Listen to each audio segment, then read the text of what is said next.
Good morning. मैं सर्वेश वर्धन। आज की क्लास में मैं इंडियन नेशनल फिजिक्स ओलंपियाड 2011 का क्वेश्चन नंबर 1 डील कर रहा हूं, जो पूरी तरह से motion of charge particle in non uniform magnetic field पे बेस्ड है। Motion of charge particle in non uniform magnetic field और motion of charge particle in helical path in magnetic field, ये दोनों ही डिस्कशन जी एडवांस के लिए बहुत ही important है। इस क्वेश्चन पे आने से पहले मैं आपको एक बात शेयर करना चाहता हूँ कि आप ये वीडियो आप कंप्लीट देखेंगे। अगर आपको अच्छा लगेगा तो अपने दोस्तों के बीच में शेयर करेंगे। अगर आपको परेशानी है या कुछ सजेशन देना होगा तो आप कमेंट बॉक्स पे दे सकते हैं। और साथ ही साथ अगर आप अब तक आप चैनल को सब्सक्राइब नहीं किए हैं तो जल्द से जल्द चैनल को सब्सक्राइब कर लें, ताकि हमारे सारे वीडियो लेक्चर्स आप तक आसानी से पहुंच सके। एक भी वीडियो लेक्चर्स आपसे छूट ना पाए। ठीक है। जो क्वेश्चन आप सामने आप स्क्रीन पे देख रहे होंगे, इसमें ये इनफाइनाइट वायर है जो ए रेडियस का है। पूरे क्रॉस सेक्शन से आई करंट फ्लो कर रहा है। ठीक है। एक इलेक्ट्रॉन है जो इस सरफेस से एक्स डायरेक्शन में वी नॉट वेलोसिटी से थ्रो किया गया है। मुझे बताना है कि इसका ट्रेजेक्ट्री कैसा होगा, और साथ ही साथ ये बताना है कि ये चार्ज पार्टिकल इस वायर से मैक्सिमम कितने डिस्टेंस तक वो मूव कर सकता है, कितने डिस्टेंस तक वो जा सकता है। ठीक है। इस क्वेश्चन पे आने से पहले मैं आपको ये बता देना चाहता हूँ कि जो मैग्नेटिक फोर्स है जो ये मूविंग चार्ज पे लगाता है, उसकी value Fm is equal to q v cross p होता है। आप देख सकते हैं कि Fm परपेंडिकुलर टू v होगा। जब मैग्नेटिक फोर्स वेलोसिटी के परपेंडिकुलर होगा, कहने का मतलब है कि मैग्नेटिक फोर्स का वेलोसिटी की तरफ कोई कंपोनेंट नहीं होगा, मतलब टेंजेंशियल डायरेक्शन में कोई कंपोनेंट नहीं होगा, मतलब टेंजेंशियल एक्सेलरेशन नहीं होगा। टेंजेंशियल एक्सेलरेशन बराबर dv/dt होता है, मतलब स्पीड चेंज नहीं करेगा। कहने का मतलब है कि सिर्फ मैग्नेटिक फोर्स कभी भी चार्ज पार्टिकल का स्पीड चेंज नहीं करता है। मतलब चाहे तो चार्ज पार्टिकल को यूनिफॉर्म मैग्नेटिक फील्ड में थ्रो कीजिए या नॉन यूनिफॉर्म मैग्नेटिक फील्ड में थ्रो कीजिए, चार्ज पार्टिकल का स्पीड चेंज नहीं करेगा, स्पीड कांस्टेंट रहेगा। सिर्फ मैग्नेटिक फोर्स चार्ज पार्टिकल का डायरेक्शन चेंज करता है। इस सिलेंड्रिकल करंट कैरिंग को आप infinite line current carrying wire समझ सकते हैं, जो ये कंसंट्रेटेड है ये एक्सिस पे, जिसमें करंट आई फ्लो कर रहा है। मतलब सारे करंट को आप इस करंट कैरिंग वायर की तरह समझ सकते हैं मैग्नेटिक फील्ड का वैल्यू फाइंड करने के लिए और डायरेक्शन फाइंड करने के लिए। ठीक है। तो अगर हम किसी पॉइंट पे अगर मैग्नेटिक फील्ड फाइंड करना चाहते हैं, मान लेते हैं यहाँ से एक्स डिस्टेंस पे मैग्नेटिक फील्ड अगर फाइंड करना चाहते हैं तो पाम्स रूल से फाइंड कर सकते हैं। करंट के डायरेक्शन में थम्स रखिए, स्ट्रेच कीजिए उंगलियों को फील्ड की तरफ जिधर चाहिए। आप देखिए पाम्स का डायरेक्शन किधर है, तो आप ऐसे अगर आप देखेंगे थम्स को करंट कैरिंग वायर की तरफ रखेंगे और उंगलियों को स्ट्रेच करेंगे फील्ड की तरफ, तो पाम्स ऊपर की तरफ उसका डायरेक्शन है। मतलब कहने का मतलब है मैग्नेटिक फील्ड का डायरेक्शन ऊपर की तरफ होगा। तो सिलेंडर के राइट साइड में किसी भी पॉइंट पे मैग्नेटिक फील्ड का डायरेक्शन ऊपर की तरफ होगा। एक्सिस से एक्स डिस्टेंस दूर पे मैग्नेटिक फील्ड का डायरेक्शन कितना होगा, वैल्यू कितना होगा। तो इसके लिए फार्मूला होता है μ0 I/2 πx। डायरेक्शन हमारा प्लेन के परपेंडिकुलर आउटवर्ड डायरेक्शन में, उधर की ओर मैंने जेड एक्सिस मान लिया है, तो हम बी के जगह पर हम μ0 I/2 πx इंटू के लिख सकते हैं। क्या होता होगा, अब हम ये देखना चाहते हैं क्या होता होगा जब इस चार्ज पार्टिकल को थ्रो करते होंगे। तो जब हम इस चार्ज पार्टिकल को जब थ्रो करेंगे तो मैं यहाँ पे मैग्नेटिक फील्ड का डायरेक्शन बाहर की तरफ है, और तो v क्रॉस b का डायरेक्शन जो होगा वो इस तरफ होगा, v क्रॉस b का डायरेक्शन इस तरफ होगा। लेकिन जो नेट फोर्स, ये चूँकि चार्ज निगेटिव है इसलिए मैग्नेटिक फोर्स का डायरेक्शन जो होगा वो ऊपर की तरफ चला जाएगा, और ये मैग्नेटिक फोर्स इस चार्ज पार्टिकल को इस तरफ से घुमाना चाहेगा। तो यहाँ से ये चार्ज इलेक्ट्रॉन वो इस तरफ मूव करना शुरू करेगा। मान लेते हैं कि ये चार्ज पार्टिकल इस लोकेशन पे पहुंच चुका जो इस एक्सिस से एक्स डिस्टेंस पे है और इस एक्स एक्सिस से वाई डिस्टेंस पे है। और यहाँ पे चार्ज पार्टिकल का एक्स कंपोनेंट वी एक्स है और वाई कंपोनेंट वी वाई है। तो आप देख सकते हैं कि किसी भी समय पे ये मैग्नेटिक फोर्स का डायरेक्शन होगा वो वेलोसिटी के परपेंडिकुलर होगा और ये डायरेक्शन चेंज करता रहेगा, मतलब ये लगातार यहाँ से टिल्ड होता रहेगा और एक समय ऐसा स्थिति आएगा कि ये वेलोसिटी का डायरेक्शन इस तरफ होगा और जो यहाँ से इस एक्सिस से मैक्सिमम डिस्टेंस पे होगा। ठीक है, तो मुझे ये फाइंड करना है कि एक्स मैक्स की वैल्यू कितनी होगी। मान लेते हैं कि ये एक्स मैक्स तक पहुँच भी गया तो ऐसा नहीं है कि मोशन ये स्टॉप हो जाएगा, ये क्योंकि यहाँ जब पहुँचेगा v हमारा इस तरफ है, अब b हमारा बाहर ऊपर की तरफ है, तो v क्रॉस b हमारा इस तरफ होगा और चूँकि निगेटिव चार्ज है इसलिए इस ओर होगा। ये मैग्नेटिक फोर्स इस ओर लग रहा है जो इसको और घुमाएगा।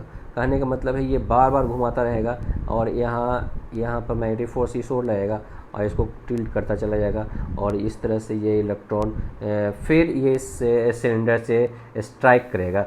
ठीक है, और मुझे पहले से पता है कि ये मैग्नेटिक फील्ड चार्ज पार्टिकल का स्पीड चेंज नहीं करेगा, तो इसका मतलब कहने का मतलब है कि ये जब ये इलेक्ट्रॉन इस सिलेंडर से टकराएगा तो उस समय भी इसकी स्पीड v नॉट ही होगा।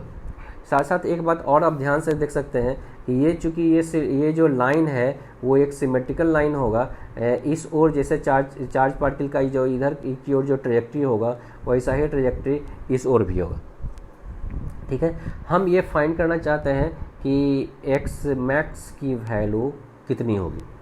तो आप एक इन्फॉर्मेशन दोनों सिचुएशन पे यहाँ और यहाँ आप कलेक्ट कीजिए इन्फॉर्मेशन। यहाँ पे t = 0 पे x की वैल्यू a है, vx की वैल्यू 0 है, v नॉट है, vy का वैल्यू 0 है। जब इस जगह पे पहुँचेंगे तो vx का वैल्यू मतलब x डायरेक्शन में कंपोनेंट vx का वैल्यू 0 होगा और vy का वैल्यू v नॉट हो जाएगा। हम इस फोर्स की वैल्यू हम कैलकुलेट करना चाहते हैं किसी लोकेशन एक्स वाई पे, मतलब इस लोकेशन पे हम फोर्स की वैल्यू एक्स वाई के टर्म में vx और vy के टर्म में एक्सप्रेस करना चाह रहे हैं। तो हमने F = Q v cross b लिया है, v को आप vxi प्लस vy लिख सकते हैं, b के जगह पर μ0I/2πx × k लिख सकते हैं। उसके बाद हम ये क्रॉस प्रोडक्ट करेंगे यहाँ से, तो ये -e vx यहाँ से आ गया μ0I - e vx/2πx। ठीक है, i क्रॉस k, तो i क्रॉस k -j होगा, माइनस एक और है तो प्लस होगा, प्लस j हो जाएगा और यहाँ से इसको मल्टीप्लाई करेंगे तो ये μ0I vy e, ठीक है, और ये हो जाएगा j क्रॉस k, तो j क्रॉस k i होगा और इसके पहले माइनस होगा। तो हमारा फोर्स का यहाँ पे देख सकते हैं, यहाँ पर i है तो इसका जो ये कोफिशिएंट होगा वो x कंपोनेंट होगा फोर्स का और j का जो कोफिशिएंट होगा वो y कंपोनेंट होगा। ठीक है, तो fx जो है वो vy पे डिपेंड करता है और fy जो है वो vx पे डिपेंड कर रहा है। अब हम ये कैलकुलेट करना चाहते हैं x मैक्स की वैल्यू। तो हमें पता है x से रिलेटेड हमको इन्फॉर्मेशन पता है, हमको चाहिए x मैक्स चाहिए, ये vx की वैल्यू शुरुआत में और लास्ट में पता है। तो हम कौन से इक्वेशन को लेकर के चलें, तो हम इस इक्वेशन को लेकर के चलते हैं यहाँ से fx। तो fx की वैल्यू अगर हम यहाँ पे लेते हैं, fx को लिख सकते हैं हम मास इंटू एक्सेलरेशन, m से डिवाइड कर दीजिएगा तो इतना आ जाएगा। और मुझे पता है कि चार्ज पार्टिकल का जो स्पीड है वो चेंज नहीं करेगा, तो इस लोकेशन पर चार्ज पार्टिकल का स्पीड v नॉट है, तो इस लोकेशन पर भी स्पीड v नॉट ही होगा। कहने का मतलब है √vx² vy² v नॉट होगा। तो vx² plus vy² v not square है। अब हम इसको क्या करते हैं, vy को हम x के टर्म में एक्सप्रेस कर लेते हैं, vx के टर्म में। तो हम vy √v not square minus vx², यहाँ पुट कर दिए तो सब का सब टर्म जो होगा x के टर्म में आ गया। अब हम ax को v dv/dx लिख दिए और vy के जगह पर हम यहाँ पुट कर दिए। अब ये सारा टर्म x वाला टर्म है, तो vx है या x है। ठीक है, जो इन्फॉर्मेशन हमको पता है। अब हम क्या कर दिए कि सारा x वाले टर्म को एक तरफ कर दिए, vx वाले टर्म को एक साइड कर दिए। तो यहाँ से ये सेपरेशन से आप यहाँ से डिवाइड कर दिए, यहाँ से तो मल्टीप्लाई कर दिए, मल्टीप्लाई करने के बाद सब्स्टिट्यूशन का यूज कर दिए, सब्स्टिट्यूशन इंटीग्रेशन बाय सब्स्टिट्यूशन। तो ये अंदर वाला जो टर्म है v naught square minus v x square को जेड स्क्वायर मान लिए। अब इसको डिफ्रेंशिएट कर रहे हैं, तो इसको डिफ्रेंशिएट करेंगे तो 2z dz आएगा। वी एक्स के टर्म में डिफ्रेंशिएट कर लीजिए, तो ये हो जाएगा कितना, 2z dz बटा वी एक्स होगा, डी वी एक्स हो जाएगा, और यहाँ से हो जाएगा -2vx, ठीक है। और ये जो नीचे जो डी वी एक्स आया है वो यहाँ से मल्टीप्लाई हुआ, तो ये चीज़ आएगा 2z dz is equal to -2vx dvx, ठीक है। तो ये जो टर्म आया यहाँ पे, इस टर्म के जगह पर आप 2z dz लिख सकते हैं, और ये टर्म जो है हमारा ये जेड स्क्वायर हो गया, मतलब पूरा का पूरा कंप्लीट ये जेड के टर्म में कन्वर्ट हो गया, जिसका इंटीग्रेशन हम आसानी से कर सकते हैं। लेकिन ध्यान रखिएगा ये इसका लिमिट अभी उतना ही रहने दिए हैं, बाद में हम कन्वर्ट कर लेंगे, दोबारा वी एक्स के टर्म में लेंगे तब हम पुट करेंगे ये लिमिट। तो यहाँ पे ये हमारा 2z dz आया, ये इंटीग्रेट कर दिए यहाँ से, देखिए ये dx है, ये सब टर्म कांस्टेंट है, बाहर निकाल दिए dx, इसका इंटीग्रेशन log x हो गया, और इसका इंटीग्रेशन आप देख सकते हैं यहाँ से z कट जाएगा, dz का इंटीग्रेशन z हो जाएगा, ठीक है। और ये इसका log x होगा अपर लिमिट। x का वैल्यू कहाँ से कहाँ वैल्यू किया, तो पता है कि x की वैल्यू शुरुआत में a पे था, अब बाद में जो है वो x मैक्स हमें निकालना है, जो इस एक्सिस से डिस्टेंस है। तो हमारे पास x को जो इंटीग्रेट करेंगे वो a से x मैक्स तक इंटीग्रेट करेंगे, ठीक है। तो यहाँ पे हमारा हो जाएगा, फिर z को हम वी एक्स के टर्म में एक्सप्रेस कर लेते हैं, z is equal to √v0² v x square. अब इसमें अब हम अब पहले वाला जो लिमिट है ये लिमिट पुट कर सकते हैं। ध्यान रखिएगा सब्स्टिट्यूशन मेथड में ये जेड के टर्म में आ गया, तो आप चाहे तो लिमिट चेंज कर लीजिए, नहीं तो जेड को फिर दोबारा वी एक्स के टर्म में एक्सप्रेस करके ये लिमिट पुट कीजिए। तो यहाँ से ये पुट कर दिए, यहाँ से शुरुआत में वी एक्स का वैल्यू 0, यहाँ से ये सिंप्लीफाई हो गया और एक्स मैक्स की वैल्यू हमें इतना मिल गया, मतलब मैक्सिमम जो डिस्टेंस होगा एक्सेस से इस चार्ज पार्टिकल का इतना होगा, ठीक है। मैं दोबारा आपको रिपीट कर रहा हूँ कि अगर अब तक आपने चैनल को सब्सक्राइब नहीं किया है तो आप सब्सक्राइब कर लें, ताकि हमारे सारे वीडियो लेक्चर्स आपको आसानी से मिल सकें। Thank you.